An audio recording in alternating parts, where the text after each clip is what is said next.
কি উত্তর দিতে পারবো সেটাও একটা দেখার বিষয়। আদিত্য, তুমি কোথায় থাকো? আদিত্য, আমি যেহেতু গ্রামেই থাকি, আমার গ্রামটা হচ্ছে পশ্চিম মেদিনীপুর জেলার একটা বেলদা থানা বলে এরিয়া রয়েছে, সেখানে একটা বাখরাবাদ গ্রাম পঞ্চায়েত রয়েছে।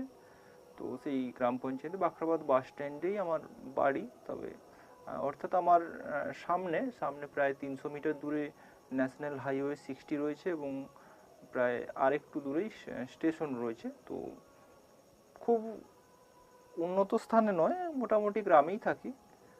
তো গ্রাম বলা উচিত না, গঞ্জ বলতে পারেন, একটা ছোট মার্কেট রয়েছে। তো বাখরাবাদে থাকি।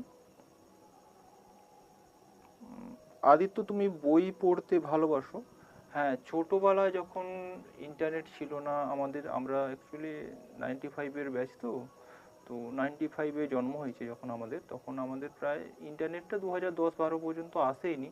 আর আমাদের গ্রামের দিকে 15-16-র পর থেকেই বেশি জনপ্রিয় হয়েছে। যদিও এসেছে 10-12, 2010, 12 বা 13-র দিকে।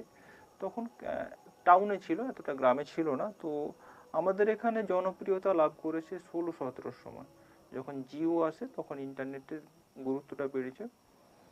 তো